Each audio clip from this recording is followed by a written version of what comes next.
Good morning, everyone. Thank you for joining us for part 4 of our mini-series. We're going to give it just another minute to let everyone log on. If you guys have any questions, you can go to your control panel and under the questions tab, you can type that in.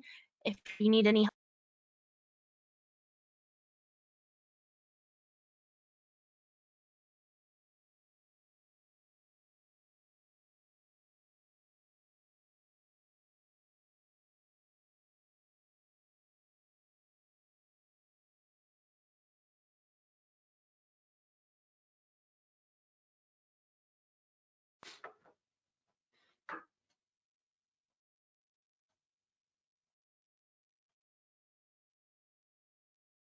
It's 10 o'clock. Good morning, everyone. Thank you for joining us. This is the Emerging Market Opportunities for Air-to-Water Heat Pumps. This is part 4 of the mini-series. Go ahead and go to the next slide.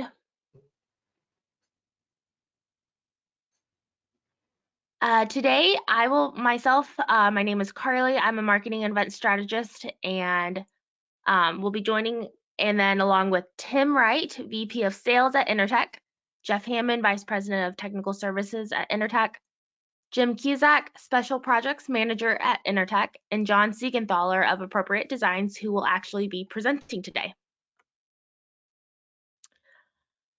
Like the previous webinars, we will be covering a lot. So to get the most out of this, we encourage you guys to take as many notes as you can. If you don't get everything that you can get, we will be sending out a recording with the webinar presentation and the recorded webinar out for everyone. If you guys have any questions, feel free to put them in the questions tab on your control panel, and we will answer the questions at the end of the presentation. If time allows, if your question does not get answered, don't worry, we will reach out to you directly and get those answered. I will pass it over to Tim. Hey, good morning, everybody. Thanks for joining us on this webinar number 4. So this is the last of 4 right now, highlighting example systems using Enertech air-to-water heat pumps, better known as our Advantage product. So just a huge thank you for taking time to spend with John and Jeff Hammond, myself, Jimmy Cusack, and Carly. This has been a wonderful opportunity for John to just walk back through good design principles, and we're excited today to kind of wrap this up. So again, Carly had mentioned that all of these are recorded, and please make sure that you take time to look at the Enertech YouTube channel, Enertech University, just as a reminder or a refresher for your team later on. So John, thanks again for bringing this series to us. It's been a tremendous effort on your part. And Jeff, it'll be fun to help wrap this up at the end of today. But John, take it away. Thank you. Okay, well, thanks, Tim and Jeff and Curly. Yep, as as Tim was saying, we're at 4 out of 4 now. So what are we going to be doing? Well, we're going to be rolling some of the topics that we've talked about in the previous 3 into complete systems. And we'll start with relatively simple heating only systems, and we're going to build as we go. We're going to add domestic water, which is pretty common in most hydronic heating systems in residential construction. Typically the hydronic system is set up for domestic hot water, and certainly that provision is available with the Advantage unit. We're also going to look at dual fuel. That's where we bring another boiler, another heat source, typically a boiler, into the system, and it can serve as a backup. It could also provide heat when you have on-peak electric rates. Some of you may have what are called time of use electric rates, where during the off-peak period, it would be beneficial to provide the heat through the heat pump, lowering the cost of the energy. And during on-peak periods, the boiler could provide that heat. So there is a model of the Advantage unit that is set up with controls to automatically operate that boiler when necessary. And then we're gonna branch out into multi-zone systems, where we have several zones in heating and potentially even several zones in cooling. And then at the end, Jeff is going to take you through some of the design assistance resources that Enertech offers. He's also going to take a look at the GeoAnalyst software, which does have capability at this point to simulate the performance of the Advantage heat pump in different climates with different buildings, and assuming those buildings have different types of heating distribution systems. And that really gives you a good feel for what the seasonal performance of those units are going to be. And then we'll wrap up at the end with some Q&A. So let's start off with this. This is what I'd call the typical system. This is really the type of system that the Enertech unit was originally conceived around, where we have the outdoor unit, we have a piping set that comes into the indoor unit. And again, this is not refrigerant piping. All the refrigerant is factory charged and sealed in the outdoor unit. So we have piping with an antifreeze solution that comes into the indoor unit, and the controls and the hardware necessary to route that energy to several different loads is contained within this indoor unit. So on space heating, what we're doing over here, we're showing a component called a hydraulic separator. Those of you that have been involved with hydronic systems for a while are probably familiar with this at this point. 10 years ago, this was a relatively unknown device in North American hydronics. Well, what it does is it basically separates the pressure dynamics that this circulator, we'll call that the distribution circulator, creates versus the pressure dynamics of the circulator that's inside that indoor unit of the heat pump. That's important because actually that circulator that's in the indoor unit of the heat pump is a variable speed circulator, and it's being controlled based on the logic of the heat pump. So we don't want another circulator in the system to interfere with the speed that that circulator wants to run at, and vice versa. This circulator is common today. In fact, we talked about it last week. Pretty much all the circulator manufacturers now offer what is called a variable speed pressure regulated circulator. This is a circulator that will automatically adjust its speed as it senses opening and closing of, in this case, zone valves. And I've just set up a very typical system where we may have, in this case, 3 zones of space heating. I'm showing low temperature heat emitters like radiant panels. And again, it could be floor heating, it could be radiant walls, radiant ceilings, but it could also be other heat emitters. It could be fan coils, it could be panel radiators, and it could also be a combination of those emitters. So you have a lot of versatility in terms of how you select a palette of heat emitters depending on what those project requirements are. And I'm also showing a fan coil here. Now this fan coil could be used in heating mode, but it would, I'm showing it as a cooling mode. So when the unit is generating chilled water in the summer, this zone would open, the circulator would be on, and we would be pumping chilled water up through that fan coil. So we have heating and cooling taking place on the, in this case, the left side of this hydraulic separator.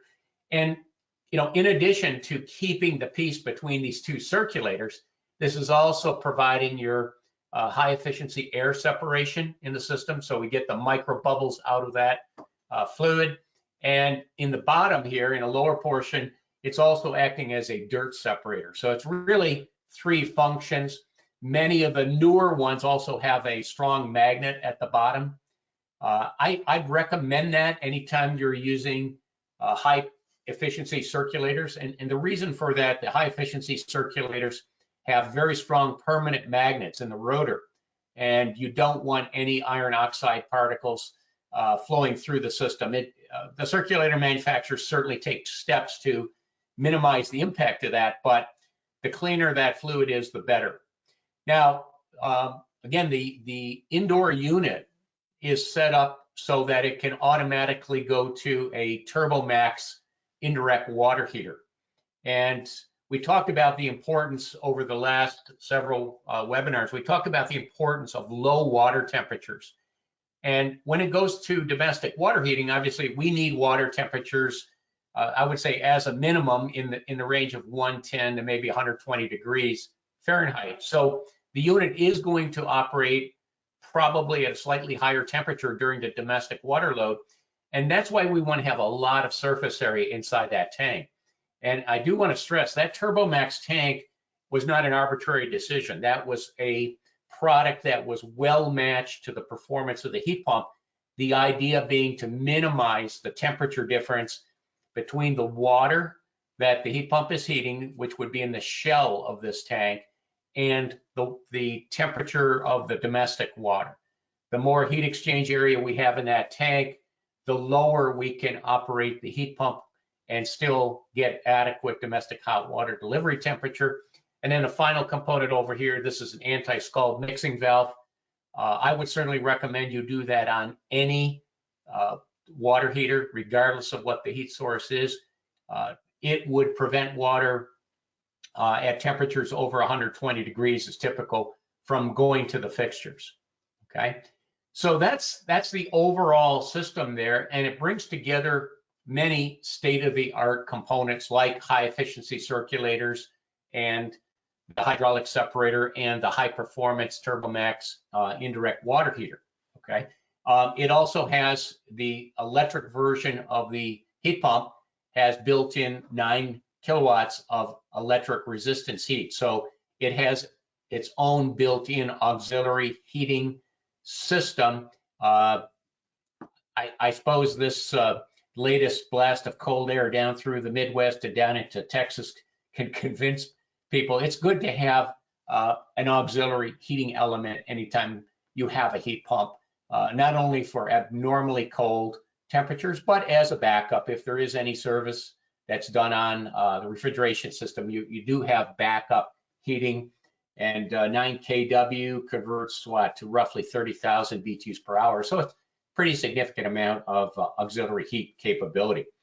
So as they say, that's a typical system, kind of what the concept of this heat pump was designed around. Now, there's going to be some special applications, one of which is a heating only application. And some examples of that would be, it could be a residential application, but more typically, it might be something like a firehouse, ambulance garage, maybe a commercial garage type structure, okay? And those are ideal for floor heating. Low temperature floor heating is going to allow that heat pump to perform well. The unit that I'm showing here would be the electric unit, okay? So again, it has that built-in auxiliary heating. And that's important because any air source heat pump does have to have a source of heat when it goes into defrost. When you have high mass slab heating, you have a lot of thermal mass out in that slab, actually an enormous amount of thermal mass. And the heat pump can draw from that mass the energy that it needs to melt the frost on the outdoor unit. It can also operate the 9 kW elements if necessary to get that heat. And that's, in the case of a high thermal mass slab, you're not going to feel that. That's one of the advantages of air-to-water heat pumps versus ductless mini splits. With a ductless mini split, you don't have that mass. So when it goes into a defrost, that heat has to come directly from the conditioned space. So you're going to feel cool air coming out of those wall cassettes under a defrost mode of operation, okay? A few notes that I put in there. One is check the size of the expansion tank. Now, there is an expansion tank built into the lower left of this indoor compartment. But if you have a very large distribution system with a lot of water volume in it, maybe 100, 200 gallons of water out there, the expansion tank that's built in there may not be large enough, in which case you can add another tank to the system. So I showed it there, and the only way you're going to know that really is to do a calculation based on the volume of water that's in the system, what the expected temperature change would be from a no heat condition up to a maximum temperature condition. And there's many ways to do that. There's software, there's charts. You know, if you calculate you need a 5-gallon expansion tank, there is tapping down here that you can use to add that extra volume expansion tank. Again, we're back to that standard setup right here, space heating plus domestic water. As I mentioned, most residential applications, and really this unit was designed primarily around that concept, are going to have the need for domestic water in sufficient quantities that it makes sense to heat that water with the and certainly keep in mind, domestic water heating is an annual load. It's present 12 months out of the year.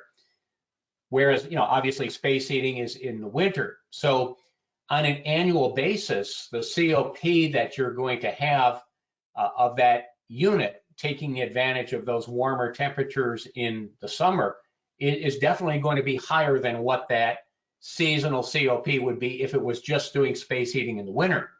Just a matter of how warm those outdoor temperatures are going to be. So a COP of perhaps 2.5 to 3 is certainly going to reduce the water heating costs significantly over an electric resistance heater. So it is worth the cost of using a high performance indirect and taking advantage of that over many years of service. Greatly reduce domestic hot water cost. Okay. Now, another option with this system is a configuration on the indoor unit control capability to operate an auxiliary heat source. And it's referred to as a dual fuel system where I'm showing here a ModCon boiler that could operate on natural gas if the house happens to have natural gas service, and it might or it might not. It can operate on propane. Would also be possible to tie in a conventional boiler, for example, operating on fuel oil. One word of caution when you do that, if you're tying in any type of a conventional boiler, and by that term conventional, I mean a boiler that was not designed to operate with sustained flue gas condensation. And you're going to a low temperature distribution system, radiant panels or low temperature heat emitters of any sort, it's really important to protect that conventional boiler against flue gas condensation. We have seen situations where conventional boilers have been destroyed when a hydronic system was converted from its original high temperature heat emitters into a low temperature system. And when that return water temperature to the conventional boiler drops below about 130 degrees, you will start to form flue gas condensation. And there are mixing valves that can easily be installed and protect that boiler. I just want to bring it up as a check mark. If you're retrofitting a system that does have a boiler that was not intended to operate with flue gas condensation, make sure you do that boiler protection. Now, I mentioned earlier, the controls that are in the indoor unit of the Enertech heat pump can automatically operate that auxiliary boiler. And the piping here, basically what I did is I took the previous piping diagram and I just added that boiler in parallel with the indoor unit of the heat pump. So again, we have a circulator built into the indoor unit that's going to provide the flow up through, and you'll see there is a check valve there, over to the hydraulic separator and then back into the indoor unit. And of course, this circulator then takes it from there and sends that fluid off to whatever zones are open. Now, if the boiler is operating, I'm showing a circulator with a built-in check valve. It is important that you have a check valve in any situation where you have parallel pumps. You don't want one pump creating flow in reverse through a circuit that has a circulator, but the circulator is off. So if this circulator is on, that flow comes out and it cannot go backwards because of this check valve right here. And vice versa. If the heat pump is providing flow through here, we cannot induce a reverse flow because in this case, we have a check valve built into the circulator. It doesn't really matter whether it's an integral check valve in a circulator or whether it's a separate check valve. I tend to like spring-loaded check valves over what are called swing check valves. The swing check valves, they're okay, but they have to be mounted in a horizontal position.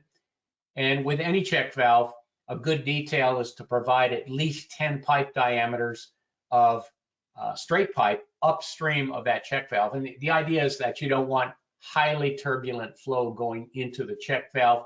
That could cause the mechanism in the check valve to rattle a little bit. So again, it's just a little hydronics 101 detail. Put some straight pipe out in front of those check valves when you install them. So that's the dual fuel application. Again, that would be a specific model of the Advantage indoor unit. So we're going to do a poll question. Carly's going to run this. We've been talking about adding or the presence of domestic hot water in hydronic systems. So we're going to ask you, how many of the hydronic heating systems that you install in residential buildings, think homes now, also provide domestic hot water? And those are the choices. So I'm going to let the poll run, and then we'll summarize that.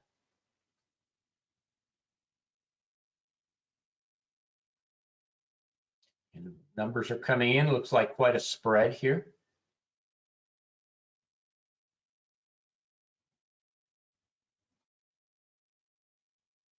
Okay. Yeah. Right now, there we go. We close the poll. And I'll read the results off to you. In the less than 25% category, 26% of you said that in the hydronic heating systems you install, less than 25% of those systems are including domestic water heating. In the 26 to 50%, the response was 18% of you said your systems are including domestic water in 26 to 50%. Let's see, 22% of you indicated that domestic water was included in roughly half to 3/4 of the systems that you install. And the winner is 34% in over 75% of the system. So as expected, domestic water heating has been a strong, what we call ancillary load to hydronic space heating. And certainly with the Advantage heat pump, you've got that capability. So, all right, now I'm gonna change things up here a little bit. Last week, and I believe previous to that, we also talked about panel radiators. And these have been around for decades. They're used by the millions in Europe. And in all honesty, they're one of my favorite heat emitters. They're very easy to install. Basically, that panel radiator you see over here in the upper left, that just hangs from brackets on the wall. That panel probably weighs in around 100 pounds. Certainly, it's a lot lighter than an equivalent cast iron radiator. And you'll see the two 1/2-inch tubes coming up here through the floor. In this case, it's 1/2-inch PEX aluminum PEX, but that could easily be PEX tubing. It could be copper. There's adapters for all different types of piping connected to the radiator. There actually is an isolation valve set up at the bottom here. But the nice thing about a panel radiator is that you get both radiant heat output from the face of the panel, as well as some convective output. So you definitely get what I would say is a higher level of comfort based on that radiant output. And interestingly, the lower the water temperature that you operate these radiators at, the higher the percentage of the total output goes as radiant heat versus convective heat. So low temperature operation of these panel radiators is definitely favorable, definitely possible. And the other thing I want to point out, you'll see this knob here in this upper right corner. Here's kind of a zoomed in picture of it. This is the thermostat for the room. There's no wires, there's no batteries. And basically you just turn that knob. You see right now it's set for the number 3. And there are no temperatures indicated on these knobs. And that's kind of a smart move from several standpoints, one of which is you can sell it to people that use Fahrenheit as well as people that use Celsius. There's numbers from 1 to 5, and a typical indoor comfort setting, approximately 68 to 70 degrees Fahrenheit, would correspond to a number 3 here. So you see it's set at 3. Inside that knob, you actually have a little wax-filled device, or some of them use a gas-filled device that expands and contracts in response to room temperature. and that varies the flow rate through the panel. So the beauty of this is, if you look at the overall system here, I'm showing 6 panel radiators. They could be different sizes, different heights, widths, thicknesses to match the room heat load characteristic. They all connect back to a manifold using either 1/2-inch PEX or PEX aluminum PEX tubing. Here's a photograph that shows the manifold. And as such, they're all in parallel. So they're all going to get approximately the same supply temperature. And each one of those panels operates as a separate zone.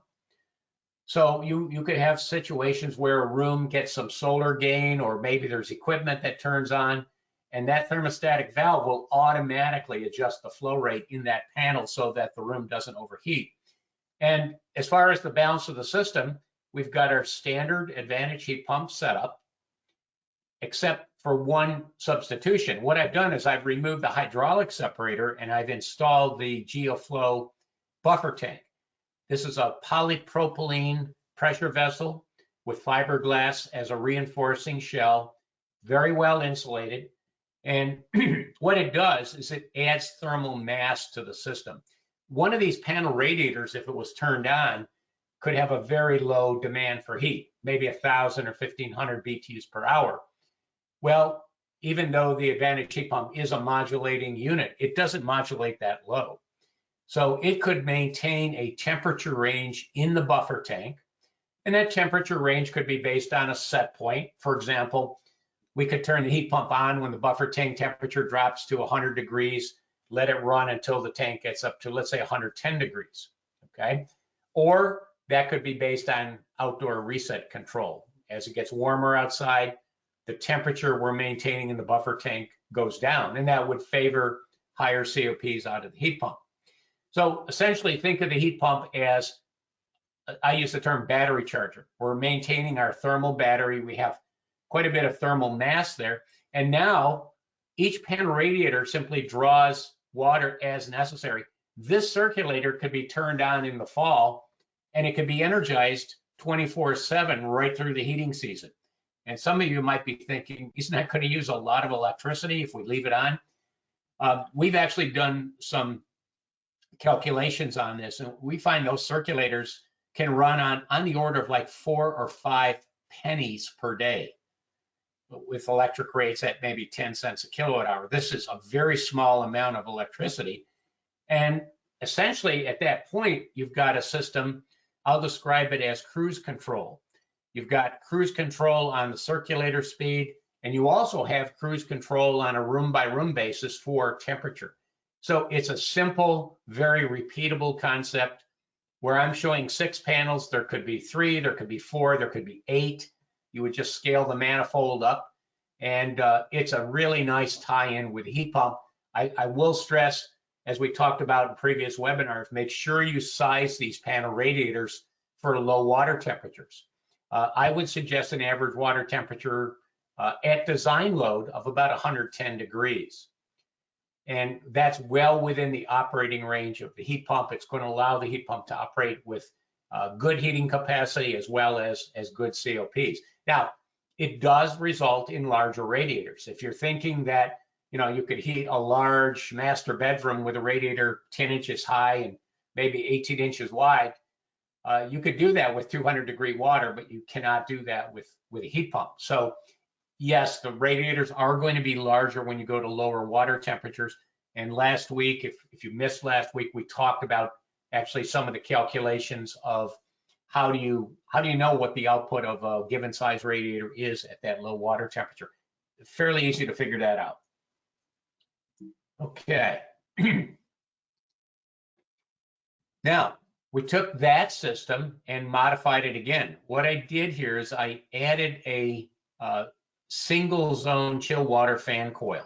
So this could be a horizontal or a vertical fan coil unit. GeoComfort has those units available. They have the drip pans in there for condensate. So we're using a single zone air handler with chilled water for cooling. And the way the piping is set up here, remember, there is a circulator inside this indoor unit, but that circulator isn't necessarily sized to drive flow at the proper rate through a chill water fan coil. We don't know how big that coil is. We don't know how much piping is between that fan coil and the heat pump. So rather than expect the circulator in the heat pump itself to provide all the flow, I'm using a separate circulator, and we're interfacing that with a pair of closely spaced tees. This is another form of hydraulic separation. What this does is it allows the circulator in the heat pump to provide flow in this loop right here, okay? Relatively low head, low pressure drop loop. And then this circulator picks up that chill water, sends it up through the coil, brings it back, drops it back into that loop. By keeping these tees close together, we're hydraulically separating the pressure dynamics of the circulator that's in the indoor unit from the circulator that we've sized specific for the chill water coil, okay? And those of you that are new to chill water cooling, it's imperative that you insulate and vapor seal any piping and piping components that are carrying chilled water. We talked about those details in one of the previous webinars. Make sure you get some insulation around the circulator volute, all the piping. The diverter valve that I've got here, see the insulation is around the valve body, but not around the actuator head. Same on a circulator. You don't wrap the motor can of the circulator with insulation. I would recommend you put a balancing valve in here that will allow you to set and measure the flow rate going through the chill water coil to get that balanced out. So over here, just an abbreviated version of what I showed previously. We've got the buffer tank, and we've got room by room zoning going on with panel radiators with thermostatic actuators on those radiators. So we're bringing a lot of state-of-the-art hydronics technology, and we're building a kind of a comprehensive system here for space heating, cooling, and domestic water heating. Let's take it one more step. This time I'm going to go zoning on the chilled water side. So rather than a single air handler, these could be multiple small air handlers. They could be ducted. We've done projects in the past on large residential projects where we've installed, it might be maybe a 2-ton air handler in a area of a house, and did some ducting around it. And then in, perhaps an area 100 feet away, there might be another air handler, again, some ducting around it. So instead of trying to centralize, what might ultimately be 8 or 9 tons of cooling, you're using hydronics to go out to what I call satellite air handlers. And then you're clustering short amounts of ducting in those spaces around those air handlers. Now, the other option would be fan coil units. You can get high wall fan coil units. They look virtually identical to a ductless mini split high wall cassette. They're set up with chill water coils and drip pans. You can also get console fan coils, some of which mount to the surface of the wall down low, where the wall comes down to the floor, and some of which can be installed in recessed cavities. Critical thing, make sure any fan coils that you intend to use for chill water cooling are equipped with drip pans. And you'll see I've shown a drain coming out here with a trap.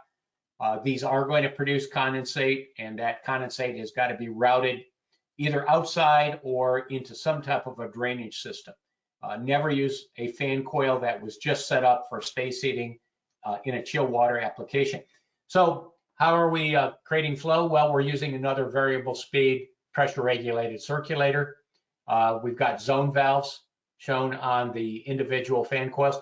In this case, I'm showing the zone valves implying that they're out near the fan coil. In some cases, these zone valves are actually built right into the fan coil units. The other way you could do it would be more of a home run arrangement, where you keep the zone valves as well as the balancing valves. You keep all that in the mechanical room, and then you go out with insulated piping to these console fan coils. Last week, I believe I mentioned you can buy pre-insulated PEX tubing.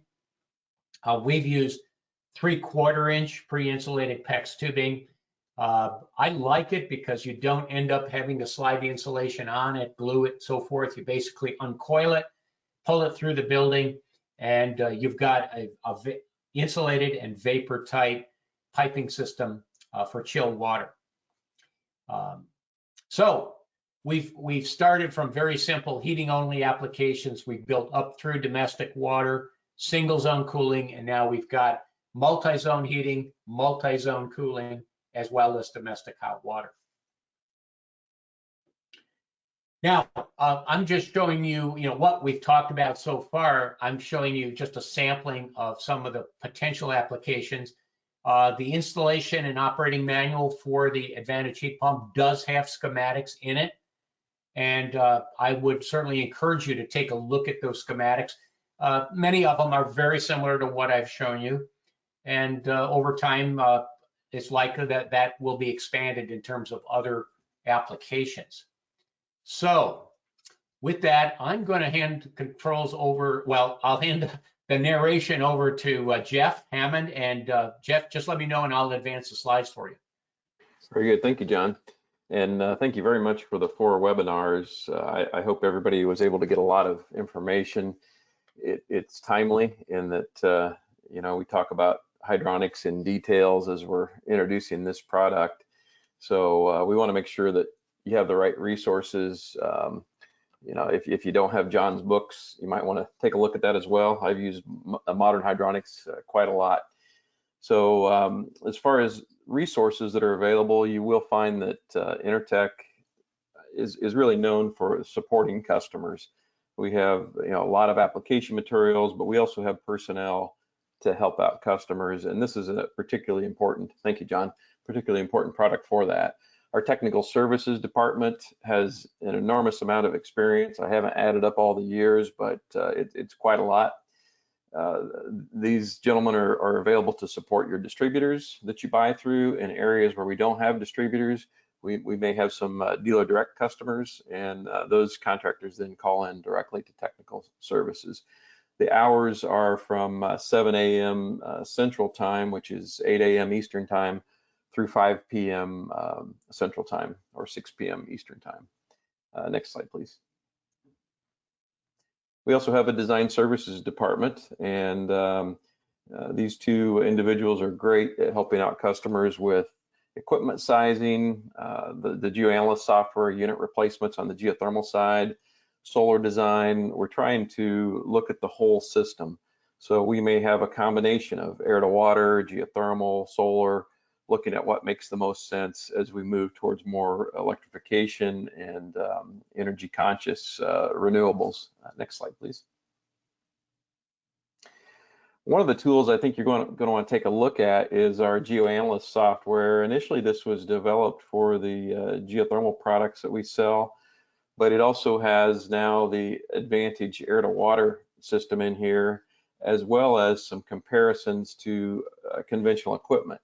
So you may want to try an Advantage air to water heat pump and see how that compares to an air to air heat pump, or a natural gas boiler with an air conditioner, something like that.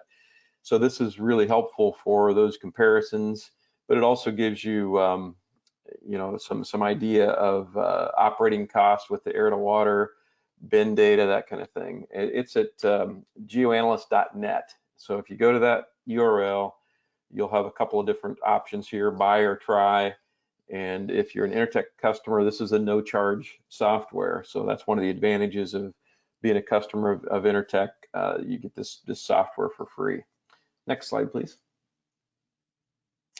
When you get into the air to water sizing, you'll be able to pick a number of different options. Right now we have 2 models, an 030 and an 060. Those are really nominal heating sizes, 30,000 or 60,000. And then you can pair that with either a radiant floor system with fan coils or both, and that changes the water temperatures. So it's looking at average temperatures for those two different types of applications, or a combination of both. You can also pick your backup heating. As John mentioned, there are 2 different indoor modules. There's an electric module and there's a dual fuel module.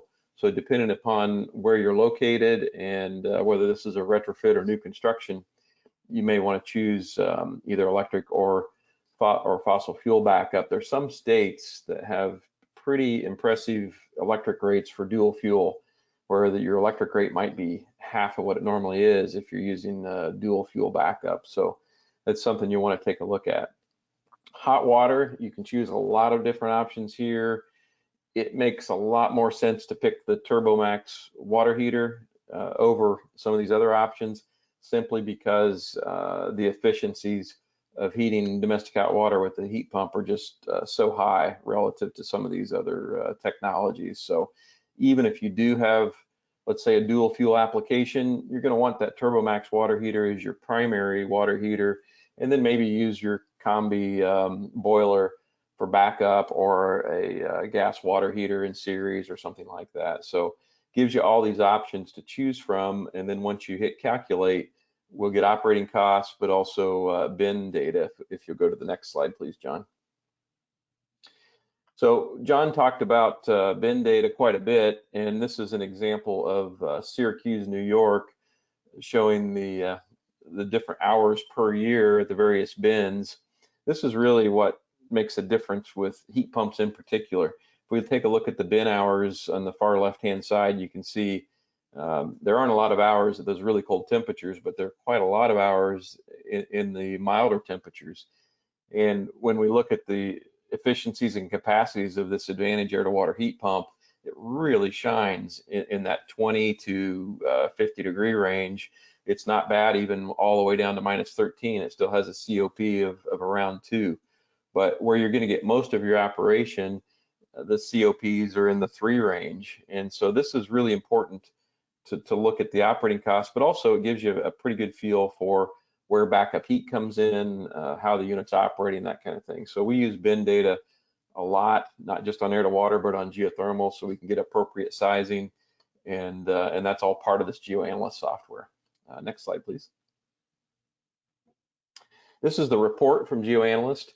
It gives you the operating costs I mentioned, but also it echoes your design input, heat loss, heat gain, design temperatures, kilowatt hour costs, those kind of things. And then gives you the balance point. In this particular simulation, the balance point is -3 Fahrenheit outside air temperature. So the unit can actually carry the load all the way down to -3. At that point, it either needs the electric immersion heater to come on, or we turn off the compressor and we bring on the boiler. Okay, next slide. And here we have another poll question. So in this question, we're asking, how many of you have access to software for analysis of air-to-water heat pumps today?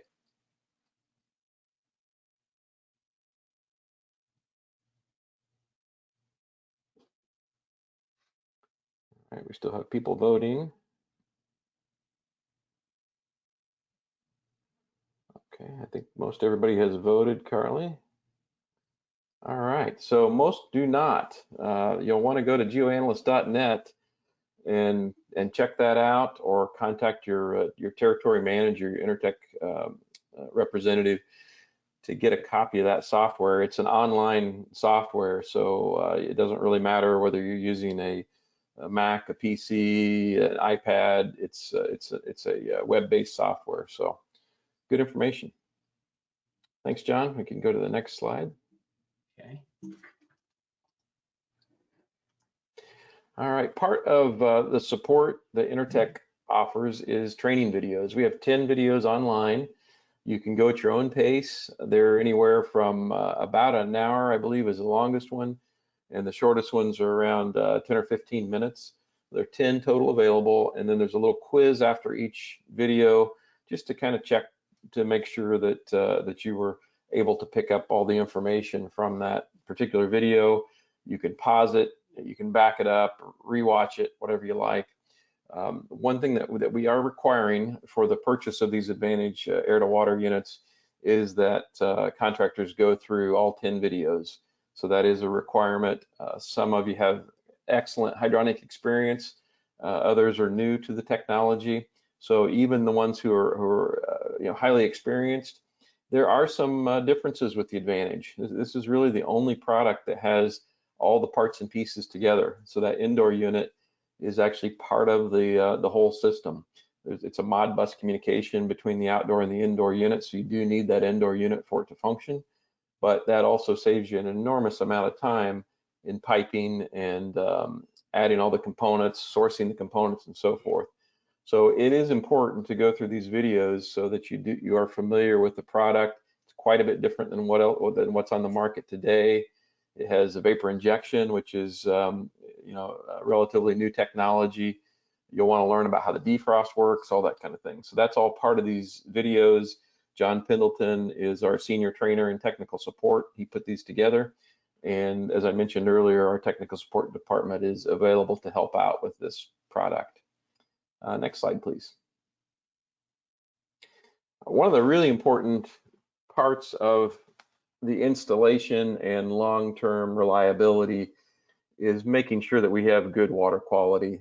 This is really, really crucial in our air-to-water products, but also our geothermal products.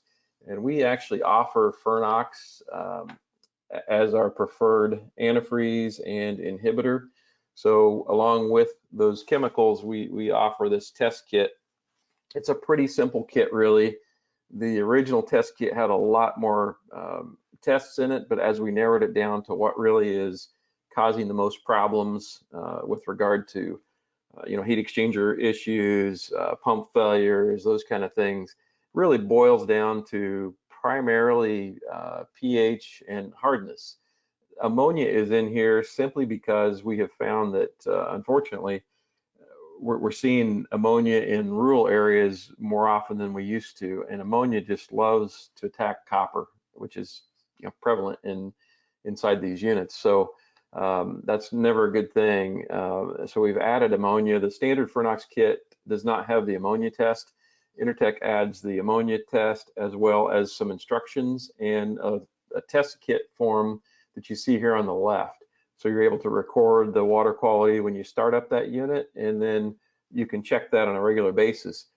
You don't have to check it as much as you might on a boiler system because the temperatures that we're using are much, much lower. So you may have less time in between adding inhibitor than you might on a high temperature system. You probably want to check it annually at first, but it's quite possible that maybe it only needs checking every 2 or 3 years, depending upon what you start with. You may have to add some inhibitor over time. The Fernox product is very, very easy to use. You can't really overdose the inhibitor. It corrects for both high pH and low pH. If you add a little bit too much, it's not going to hurt anything. So it's very, very easy to maintain, but the key is making sure that you test that water. This is really cheap insurance. It's also potentially a great addition of revenue because you're the local expert. You can go test the system, whether it's an Advantage air to water or it's a boiler system. You have the tools to test the water and potentially correct some problems that might be a long-term issue. So this is something that actually is part of our warranty requirements for both the Advantage unit and our geothermal heat pumps. We do require antifreeze on this product if it's going to be making chilled water. And it also requires the Fernox F1 inhibitors or an approved equivalent. So that is part of the warranty. And as John mentioned earlier, with some of the boiler manufacturers, it's just good practice, and it does directly impact warranty. We don't want unhappy customers. We don't want component failures. This is a really inexpensive way to ensure that we have good quality installations. Next slide, please. All right, I will turn this back over to John and Tim for any last minute wrap up. Thank you very much for your time. Well, thanks, Jeff. Yeah, this is our final slide. We want to pause here. And Carly, are there some questions that have come in that, we can direct these questions? I'll take a look at some of them, or Jeff or Tim, depending on what the question is. Yes. So one question was, why do you suggest 1-inch copper as opposed to PEX supply in return to and from the manifolds when this is utilizing low temperatures? Is it necessary to utilize a bypass valve when utilizing the variable speed pressure regulated circulator? No, copper is kind of a traditional hard piping material in hydronics, but certainly the temperatures and the pressures involved, they could use PEX. today, again, copper is being used, actually in the photograph over here on the far right, you can see copper tubing with some what are called press fittings. These are becoming a lot more popular. And again, the pressure and temperature rating on press fittings well exceeds anything that these heat pumps will be operating at. It really comes down to the installer's choice. Some people like copper. They like, very straight, plumb, just, the workmanship, the appearance of the final product. They prefer PEX. They prefer copper over PEX, but PEX certainly can be used. I will tell you that when you're making trade-offs between copper and PEX, 1-inch PEX does have a smaller inside diameter than 1-inch copper, and it does have an effect on pressure drop. And there's software, there's tables. You should be evaluating that. Don't assume, for example, that if you designed a circuit around, I'll pick a large number, maybe 150 feet of 1-inch copper, and somebody says, can I use PEX there? Yes, you can. It is going to have a higher head loss compared to the copper. So as long as you're doing the calculations, the piping materials are, pretty much whatever you prefer. I will say PEX does have some advantage in chill water applications, but don't make the mistake of not insulating PEX tubing in a chill water application. The surface temperature will still get below the dew point, and you'll still get condensation. Not as much as with copper, but you still do need to do the insulation on that. Okay, the next question was, does this mini-series count towards NATE credits? I honestly don't know the answer to that. I don't believe there was any specific certification by NATE of the content. Jeff or Tim, do you have any input on that? No, I don't believe we do at this point. I don't know if it would be possible to submit the hours. I know some areas, if you've attended a certain number of hours, that may qualify, but we didn't specifically ask for any sort of NATE CEUs on these webinars. Okay, the next question is, will this work with the warm board products, assuming it isn't a high mass product? Sure, just so everybody knows, warm board is a pre-manufactured panel. It's a 4x8 foot plywood substrate that has grooves and a layer of aluminum that's bonded to the top. And it's designed to act as both a structural subfloor and a heat dispersion panel for tubing. And sure, this could work with that. As I say, when we were talking about the heating only application, we talked about the high thermal mass slab. During defrost, energy would come out of that slab. But remember that does have the electric indoor unit. It does have the 9 kW resistance heat. So with a warm floor type of system, you don't have as much thermal mass. There still is significant mass there, but if necessary, the electric element would operate in defrost mode. If it is a dual fuel unit, dual fuel version of the Advantage heat pump, you do need to have that TurboMax tank there as a thermal mass that possibly would be accessed during defrost. Okay, the next question is, can we get access to the product data and installation specs for these units? Certainly, yeah, those are on the website. If you go to enertechusa.com, you'll find at the top of the page there a graphic that shows the Advantage heat pump, and that will lead you to the product information. There's an installation, operating, and maintenance manual, as well as a submittal data manual. So you'll find both installation information and capacity and efficiency information. Okay, and this kind of goes along with it. Can you get the schematics with the WV training? And those can also be found on the website. Yes, those are on the website. In the installation manual are the both piping schematics as well as wiring schematics. Okay, the next question is defrost time. What is the average duration time it takes to defrost? What is the average duration in defrost mode? Well, the answer is it depends. There's quite a lot of variation depending upon the amount of moisture in the air, the temperature, how long it's been running. So it typically is going to defrost for 5 to 10 minutes, but it could be less than 5 minutes. The max, if I remember right, is about 12 minutes. Okay, and the next question is availability or estimate costs for the AV 30 or 60. Tim, I'll let you take that one. Yeah, and Carly, what I would ask whoever is reaching out with that question, if they could come back into us, as Jeff had mentioned earlier in the webinar, we have a lot of our distributor customers that will be handling this product, as well as even in some markets, if we don't have a distributor, we would certainly look at that mechanical contractor as a customer with Enertech. So we do have pricing, and as far as availability, certainly by the end of this month, we anticipate being able to build these and have them absolutely ready to go. So I would say early March, we would have no problem getting these products out to people. But again, Jeff, thank you for touching on that video series.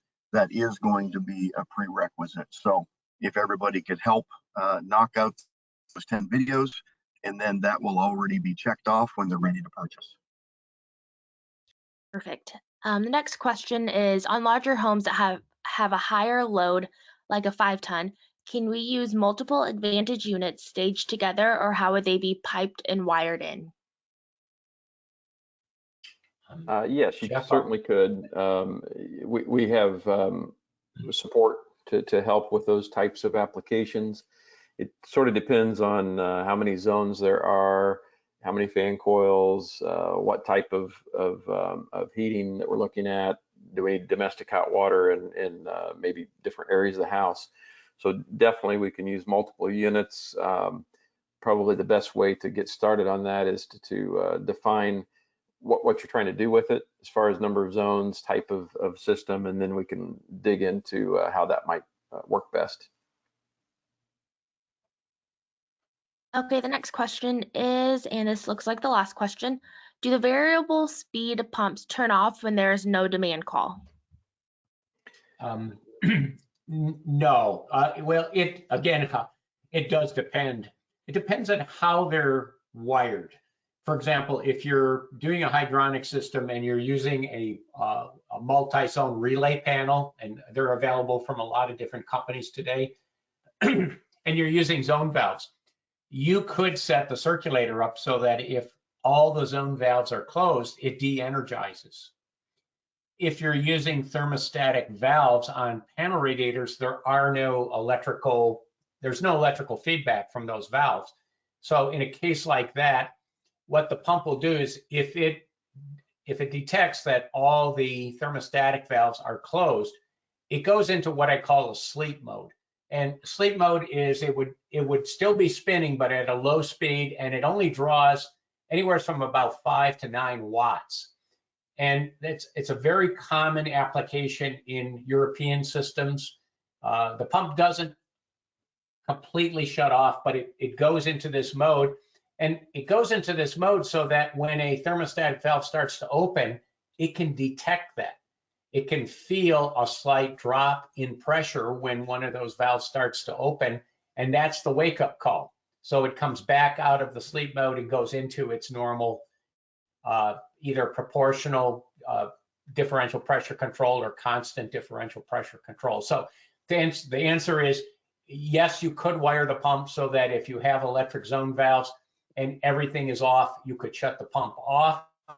But in a system where you're using non-electric valve-based zoning, there's no problem in letting that pump just go down into that sleep mode. It uses pennies a day of electricity, and it's, as I say, it's a very common application in the European market, not as well known yet in the North American market, but I suspect that it will be.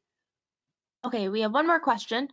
Does the Advantage provide better energy efficiency in warm climates like South Florida compared to high efficiency variable speed compressors and DX cooling systems? No, I guess the answer is no, and it depends. Anytime we're cooling with chilled water, it is going to be less efficient than a DX system, but we also get the advantage of domestic hot water. So if you look at it on an annual basis, I haven't done any calculations in Florida, but in Texas, with the exception of this week probably, if you look at domestic hot water and you look at heating and cooling, the cooling efficiencies are less with a hydronic product like this than they would be with a DX.